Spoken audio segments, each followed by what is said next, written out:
얘네가 크기가 작을수록에 만들긴 어려운데 성능은 되게 좋아져요. 좋다는 게 무슨 얘기냐? 저전력이 돼요. 그러면은 같은 핀수를 킬 때 이걸 구동을 할 때 저전력이 되기 때문에 더 전력을 많이 쓸 수 있고 속도가 빨라져요. 이런 장점이 생기니까 공정 마진이 되게 좋아지게 됩니다. 근데 이 도전을 삼성전자가 해버린 거예요. 그렇죠.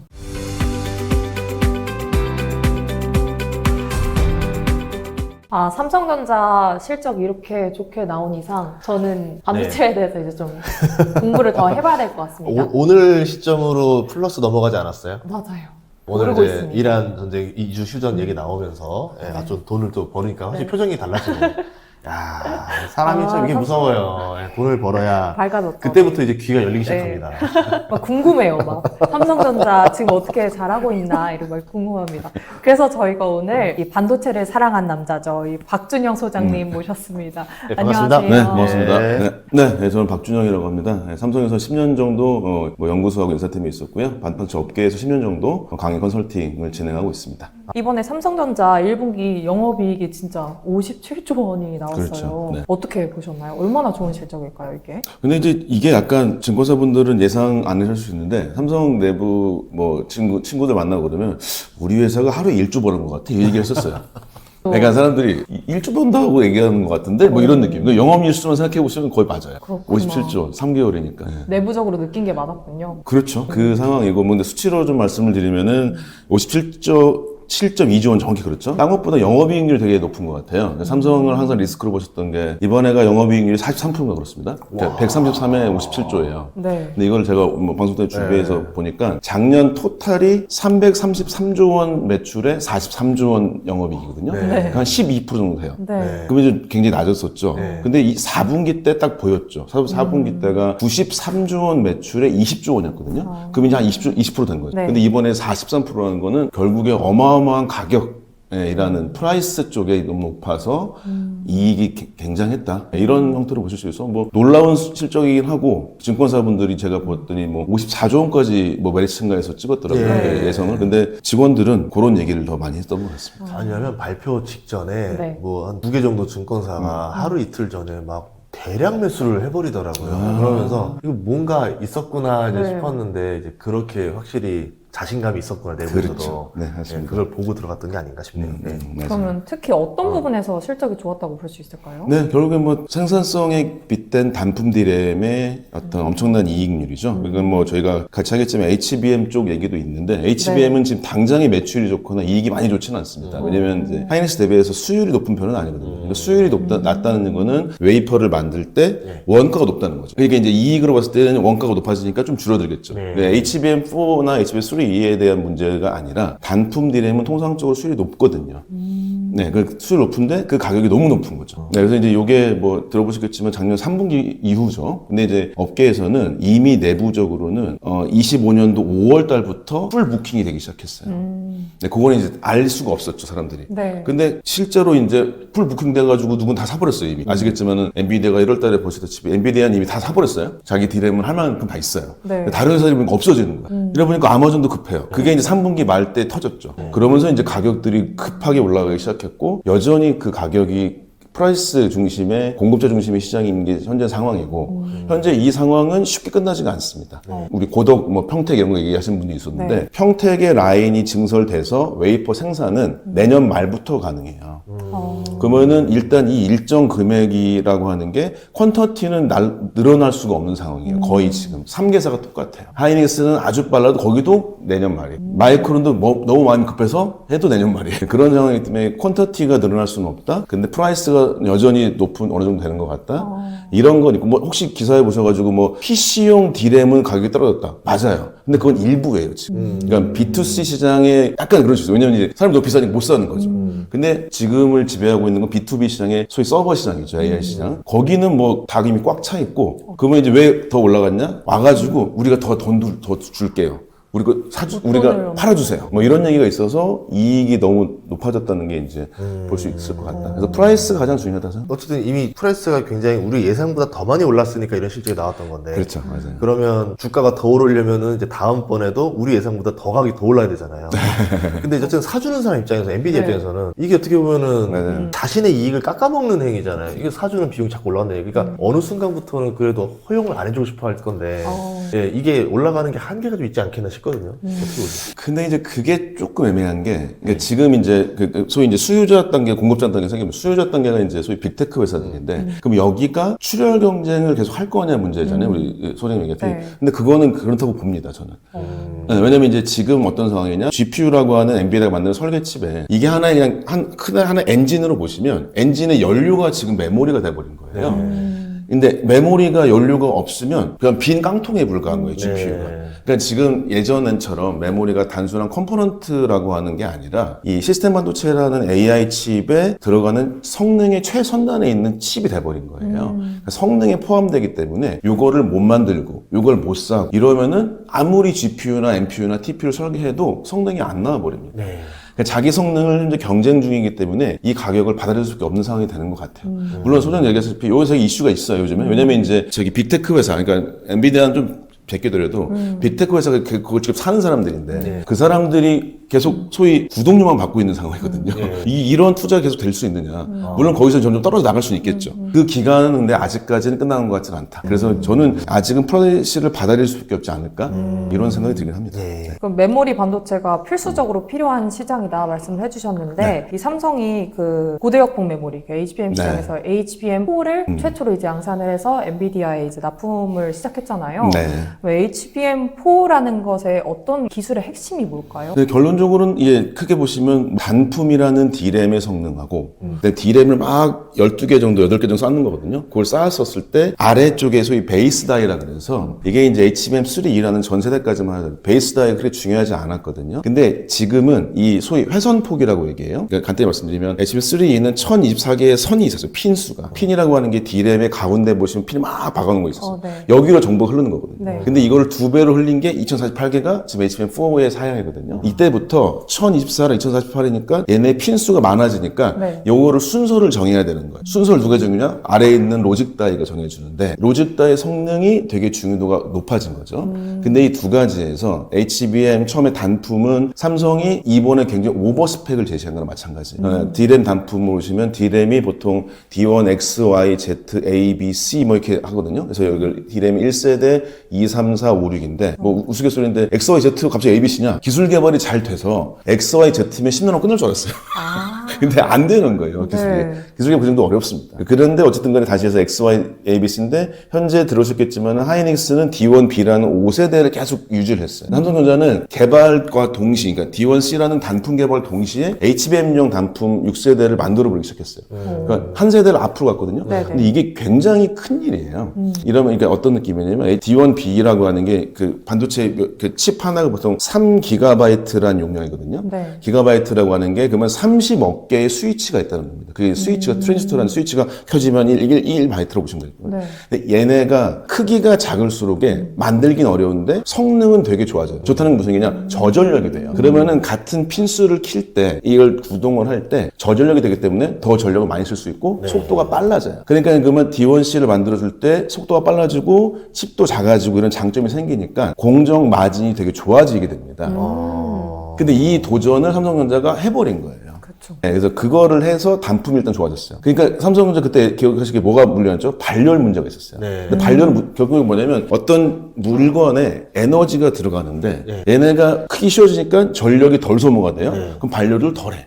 그렇죠. 그러니까 발열 문제가 해결이 좀 되는 거예요. 뭐 딴 것도 해결됐어요. 이런 걸 기반으로 해서 일단 단품 기술력이 좋아졌어요. 수율 문제 제낄게요. 그러니까 여러분 오해하지 마실 게 수율이 안 좋다는 게 제품이 안 좋은 건 아닙니다. 그러니까 양품이 떨어져서 이익이 줄어든다는 거예요. 그러니까 D1C의 양품의 비율은 여전히 하이닉스가 더 좋아요. 실제로. 수율은 더 좋아요. 근데 네. 성능으로 봤을 때 D1B보다 D1C가 더 좋으니까 썼고 이 두 번째가 결정적인 게 바로 이 로직 다이죠. 로직 다이라고 하는 게 현재 삼성전자는 내부 칩, 그러니까 자기 파운드리가 소위 놀고 있었다가 우리가 이제 돈 많이 쓸게 해서 4나노라고 하는 걸 썼는데 근데 지금 아시겠지만은 저기 하이닉스랑 마이크론 같은 경우는 D1B에다가 단품도 안 좋은데 버퍼 다이라는 로직 다이가 12나노의 TSMC 걸 갖다 써야 돼요. 물론 12나노라고 하는 게 3나노 정도의 선단 공정 아니기 때문에 여유는 좀 있겠지만 이미 빡빡하게 꽉 차 있는 TSMC가 물론 자기를 위해서도 쓸 수는 있겠지만 요거에 대해서 우선순위를 부여하기는 좀 어려울 수 있습니다. 근데 4나노랑 12나노랑 같은 회사 만들어도 얘네 속도 차이가 보통 3배 이상 납니다. 네, 그러니까 단품과 버퍼다이라고 할 수 있는 이 두 가지가 삼성이 엄청나게 오버스펙을 제시했고, 이거는 예전에 HBM3 때 2년 전에 소위 삼성이 오랫동안 힘들었을 때 그때 하이닉스가 한 전략이 똑같아요. 하이닉스가 원래의 스펙이라고 할 수 있는 제덱이라고 해서 그 전자제품들 규격 정하는 사이트가 있어요. 협의회가. 거기에서 HBM3의 성능을 얼마큼 정했는데 그거보다 오버를 했습니다. 실제로 하이닉스가. 그래서 승인을 먼저 받았고, 물론 이제 다른 거 이유도 있었어요. 뭐 저기 엔비디아하고 삼성전자 서로 무시했다 이것도 있었는데 그것도 있습니다만서도 일단 기술적으로 오버스펙 제시했던 거가 2년 전이었고 삼성이 지금 다시 오버스펙을 제시한 거예요. 뛰어넘겠다는 얘기네요. 그렇죠. 그러면 이 스택에서 이제 다음 미래로 갈 때 우려점이 좀 있지 않아요? 예를 들어, 그러니까 하이닉스는 어쨌든 지금 이 스택을 지금 쭉 가는 거고 삼성은 역전했는데 이 스택으로 쭉 간다면 어느 시점부터는 이 스택이 안 먹히는 순간이 올 거 아니에요? 그렇죠. 이미 왔어요. 그게 이제 아시겠지만 아직 SK 하이닉스는 물론 우리가 양산 준비돼 있어라고 언제더라 작년 10월인가부터 얘기했거든요. 근데 아직도 납품 정하지 않았어요. 무슨 얘기냐? 뭐 들어보셨겠지만 이 핀수라고 하는 거, 핀수가 2048개인데 한 핀을 요새 막 정보 같은 거 들어보시면 아시겠지만 뭐 이게 초고도역 보고 뭐 11.7이 나왔더니 12 나왔더니 이런 게 있거든요. 그게 이제 이 핀 하나의 속도에 가까운데 그 공식으로 좀 보시면은 숫자로 보시면 어떤 느낌이냐면은 우리가 보면은 2048 개수가 있잖아요. 2048 개수가 있어요. 핀 수예요. 곱하기 그다음에 이 아까 말씀드렸다시피 11GBps다. 그러면 그게 이제 핀 하나의 속도를 2048개 다 해서 묶은 거죠. 그러면 그게 이제 비트랑 바이트가 있어가지고 그걸 8로 나눠요. 요걸 해주게 되면 요거 HBM 속도가 2.8TB인가가 나와요. 근데 그게 8개 있죠. 8개 곱하면 이게 한 20 얼마 정도 나오거든요. 그래서 GPU 베라 루빈이 22인 거예요, 속도가. 그러니까 이 22TB라고 하는 걸 엔진을 만들었어요. 근데 HBM이 2.8이나 3이 안 나오면은 안 돼. 의미가 없는 거예요. 못 맞추는 거예요. 그러니까 현재 하이닉스가 지금 10이 되냐, 11이냐 이거 왔다 갔다 하고 있거든요. 근데 10이면 스펙 아웃이에요. 근데 이게 예상이 되는 게 HBM3E에서 핀당 속도가 보통 9.3 정도 잡았어요. 그러니까 9라고 잡을게요. 근데 얘기 드린 대로 삼성 하이닉스는 HBM3E랑 4가 다이가 똑같아요. D1, B 5세대를 쓰거든요. 그러면 죽었다 깨나도 그 단위 칩에서 높이가 쉽지가 않아. 그러니까 이 D1, B라고 5세대에서 칩을 썼다고 하는 게 어떤 면에서는 안일했다고 보는 게 맞아요. 그러면 지금 SK 하이닉스는 HBM3E에 머물러 있는 거예요? 그쵸. 근데 이제 설계를 바뀌는 거예요. 왜냐면 그 핀수가 두 배로 든 건데, 얘기하신 대로 단위 5세대 반도체 여전히 유지되고 있는 상황이에요. 근데 뭐 오해하지 마실 거는 말씀드렸다시피, 그러니까 예전부터 썼으니까 안정도 있고, 수율도 높고, 수익이 좋을 거예요. 옛날에 마이크론이 그런 전략 잘 썼잖아요. 그렇죠. 맞아요. 안정적으로 가자, 기술보다는. 그게 이제 뭐 디테일을 말씀드리면, 그래서 이제 마이크론은 D1B, D1C 넘어갈 때, D1B까지 EUV 장비를 안 썼어요. 예를 들어. 그래도 됐었어요. 이거 복잡한 얘기지만, 그러니까 안정적으로 해야 투자 덜해도 이익이 높고 그게 마이크론이 쫓아온 방식 맞습니다. 그런 상황이기 때문에 지금 말씀하셨던 스택으로 들어가자면 HBM4 나오는 4E가 나오는데 4E 때는 절대로 5세대 반도체를 쓸 수가 없어요. D1C란 6세대를 써야 돼요, 무조건. 그러면은 기술 개발은 이미 돼 있는 삼성전자가 있었고 삼성전자 그래서 이번에 2월 달에 그 반도체 사람들 제일 큰 게 세미콘 코리아라고 하는 큰 행사가 있거든요. 근데 그때 나와서 연구소장 CTO 그 사람이 이제 오셔가지고 로드맵을 그려버렸어요. 우리는 요렇게 할게요. 그 다음에 거기에다 했던 게 이제 엔비디아 향뿐만 아니라 커스텀 HBM 하겠다. 그 다음에 이제는 뭐 시스템 반도체 위에다가 올리는 XY Z축 HBM 하겠다. 그거까지 딱 터뜨렸어요. 제가 이제 혹시 오해하지 마시고 이제 삼성 다녔다고 삼성 되게 옹호하는 사람을 아실 텐데 제 책 보시면 저는 삼성 사람 별로 안 좋아하거든요. 근데 이제 기술적으로 보시게 보면은 삼성전자가 이제 수십 년 1등을 해왔잖아요. 그러니까 그래서 한번 뺏겼으니까 약간 열이 받은 느낌이에요. 그러니까 제 나이 또래가 40살 중반인데 제 친구들이 대부분 거기서 부장이나 아주 빠른 애가 임원이거든요. 근데 그 친구들이 봤을 때 아니 어떻게 우리가 뭐 이런 느낌이 있어요. 약간 그 손오공과 베지터 느낌이다. 제가 초사이언이 됐어? 말도 안 돼 이러면서 막 이제 그게 약간 좀 그런 게 절치부심이 분명히 있었고 근데 그래서 로드맵을 다시 그냥 그려버렸어요. 그게 만만치 않을 겁니다. 그렇게 되면은 어쨌든 이 기술이 스택 쌓는 기술까지까지 얘기 나중에 그러면 이게 후공정 패키징에서도 영향을 주게 되는 거예요. 네, 맞습니다. 크게 두 가지죠. 그러니까 기존의 패키지 방식을 유지할 것이냐, 아니면 요즘에 작년에도 이슈가 됐었던 소위 뭐 아실 수도 있겠지만 뭐 하이브리드 본딩이다, 뭐 이런 얘기를 막 왔다 갔다 하거든요. 있었죠. 그렇죠. 이제 뭐 그걸 한번 방송 나왔다가 욕 되게 많이 먹었는데. 그래요? 하이브리드 본딩이라고 하는 게 이제 결국에는 좀 어렵지 않냐가 현재 상황이긴 한데. 가장 큰 거는 이제 장비나 소부장 쪽으로 말씀드리면 하이브리드 본딩이라고 하는 게 나오면 확실히 좋아지기 때문에 그쪽으로 말씀드리면 이건 여전히 연구개발 단계로 말씀드릴게요. 근데 이제 컨퍼런스 콜에서 온 거 얘기했었어요. 삼성전자 하이닉스가 그러니까 삼성전자 특히 하이브리드 본딩 얘기했었었고 근데 그러게 된다면 저는 패키지 소부장이 좋다기보다는 전공정 애들이 넘어올 가능성이 높습니다.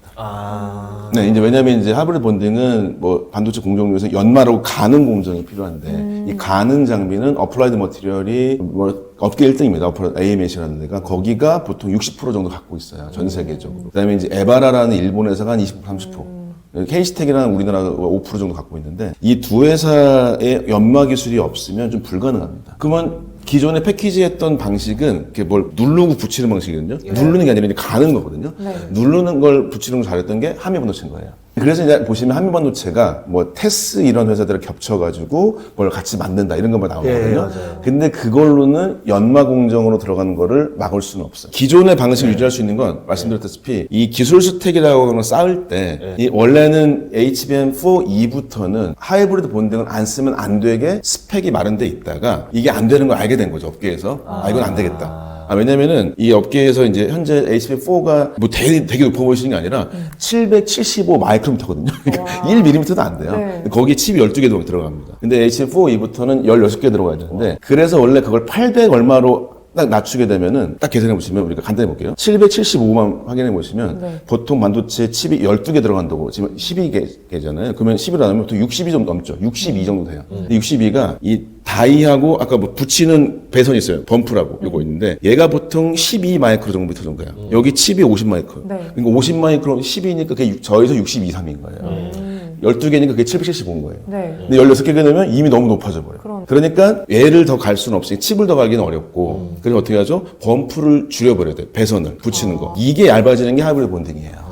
기술 얘기 네, 재밌어요? 중간중간 아니, 그런 왜냐면 거구나 하면서 또 놓쳤다가 이 본딩을 놓치면 안 되는 게 이 관련 주가가 거의 네. 20배가 10배인가 지금 올랐을 때 예전에 한동안. 그러니까 최근 핵심은 그 본딩 그 이어주는 선을 줄여야 된다 이제 그 기술을 맞아요. 핵심을 이해. 그 다음에 하이브리드 하면 레이저 본딩 뭐 그것도 있죠. 레이저 그쪽까지는 너무 멀습니다. 그러니까 솔직히, 그러니까 그건 레이저는 좀 뭐 다른 거랑 연결되는데, 그러니까 레이저 본딩은 기존에 붙이는 방식을 플라즈마라고 하는 걸로 쓸 거냐, 그러니까 플라즈마가 열 처리해 주는 거거든요. 네. 에너지를 뭘로 줄래? 네. 플라즈마처럼 전기로 줄래? 레이저처럼 아주 단파장의 미세한 걸로 줄래? 하여튼 레이저가 무조건 좋아요. 근데 비싸요. 장비는 비싸요. 근데 어쨌든 필요하면 되겠죠. 근데 이거 그러니까 그쪽으로 가시면 이제 또 투자자분들이 뭐라고 할 테니까 예. 좀 좁혀서 보시면. 그래서 한미반도체랑 이 테스라는 회사들이 뭐 하냐? 이 소부장으로 보시면 왜 여전히 좋냐면 기존 거, 그러니까 두껍다로 쓰는 걸 좋으면은 그래서 뭘 하냐? 이 사람들이 어드밴스드 MRMUF라고 해서 그게 이제 그 MRMUF 방식 붙이는 거에 하이닉스 방식 같은 거가 있습니다. 근데 그 기술에서 뭐가 문제냐면 결국에 얘가 금속이랑 금속이 붙어야 전기가 통할 거잖아요. 근데 뭐가 문제냐? 금속 붙이는데 여기에 찌꺼기들이 있어요.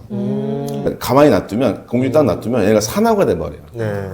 그래서 막으려고 이렇게 소위 포장재 같은 거 바르거든요. 그걸 플럭스라 그래요. 근데 플럭스를 다 벗겨내야 금속과 금속 사이에 찌꺼기가 없겠죠. 그렇군요. 그게 이제 나아지는 설비예요. 근데 그걸 찌꺼기를 나아지는 게 하는 게 뭐냐면 찌꺼기를 나아지니까 플라즈마라고 해서 그걸 쓰는 거거든요. 그걸 누가 하냐? 테스가 하는 거예요. 그래서 이제 지금 나오는 게 플럭스 리스 장비가 플럭스를 없이 한다. 그러니까 찌꺼기를 없애버린다. 그러니까 얘네가 같은 배선이어도 저항이 낮다.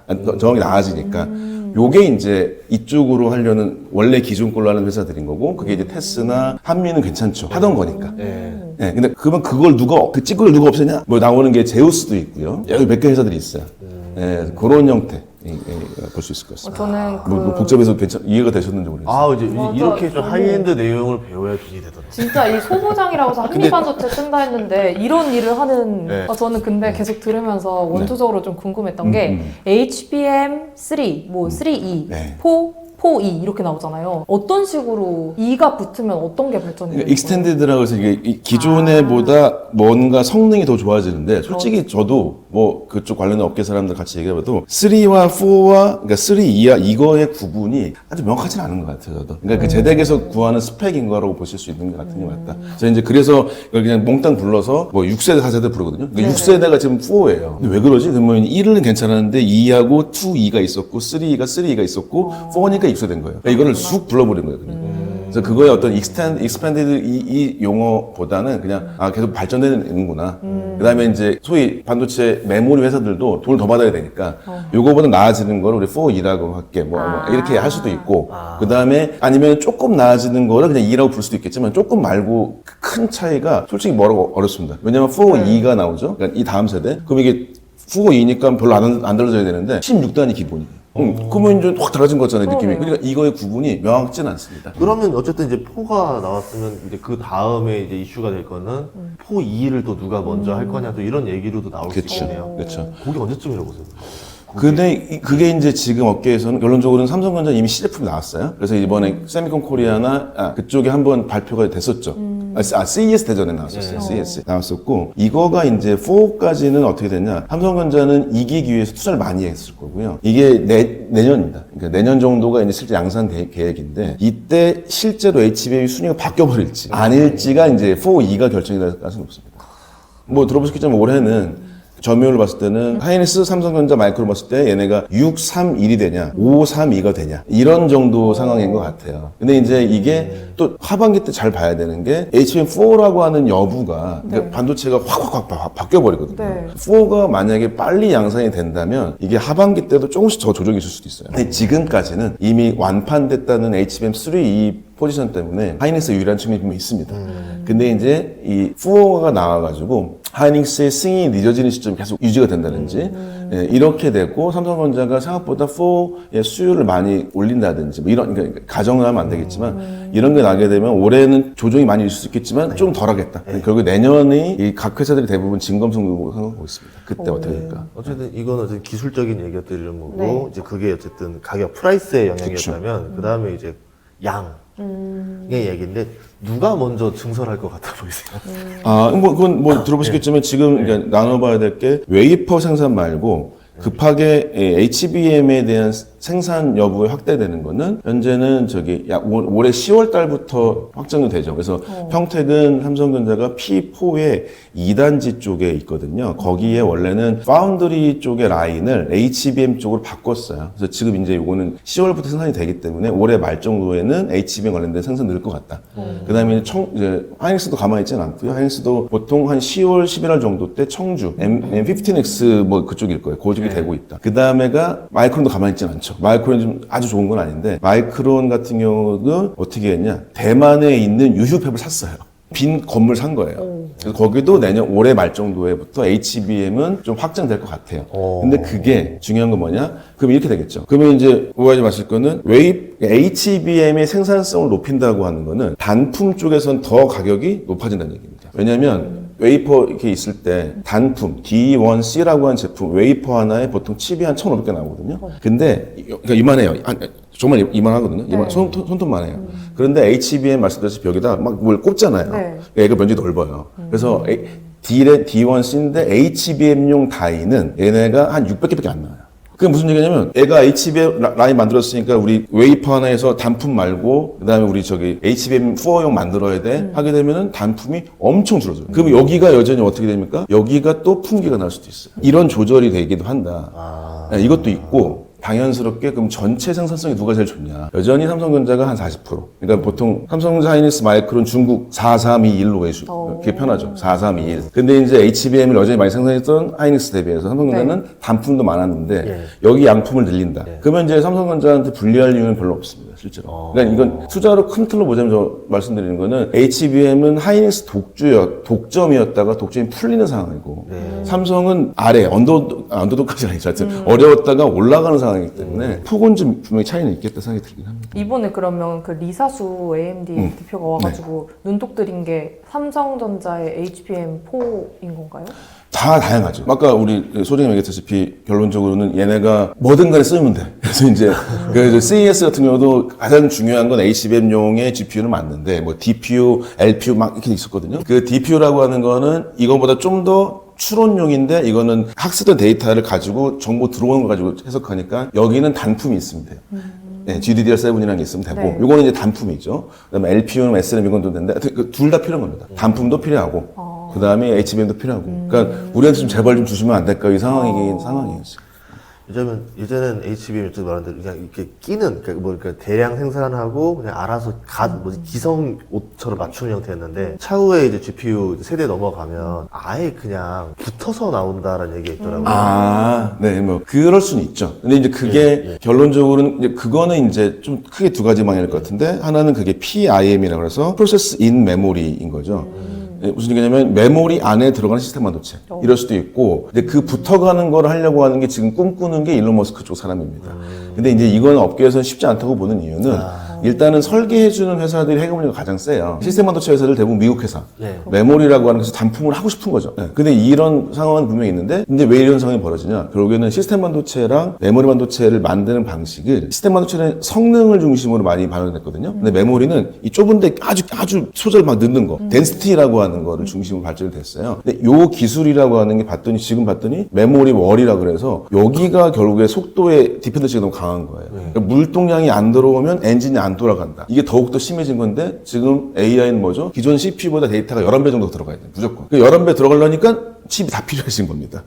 그러니까 이 인공지능 반도체 성능에 메모리 반도체가 너무 중요해졌다는 상황인 것이고 이거를 그렇게 합치고 싶은 거는 욕망이긴 한 건데 당장이 안 되니까 일단 메모리 업계에 손을 내미는 거고 근데 메모리 쉽게 만들기도 어렵고 뭐 이렇게 돼 있는 것 같습니다. 그래서 예전에는 메모리 사이클이라는 게 안 좋았던 게 생산하고 났다가 갑자기 수요가 줄면서 열심히 찍어놨는데 사줄 사람이 없어서 이제 가격이 뚝 떨어져서 이렇게 힘들었었던 건데 이제 앞으로 시대가 먼저 선주문을 땡기고 선주문에 맞춰서 지금 물량 맞추기 힘든 상황이 되기 시작하면은 주문이 없으면 미리 생산 안 해도 되니까 오히려 이제 반도체 메모리 반도체 회사 입장에서는 과거와 다른 이제 호황기가 오는 거다 이런 얘기도 있거든요.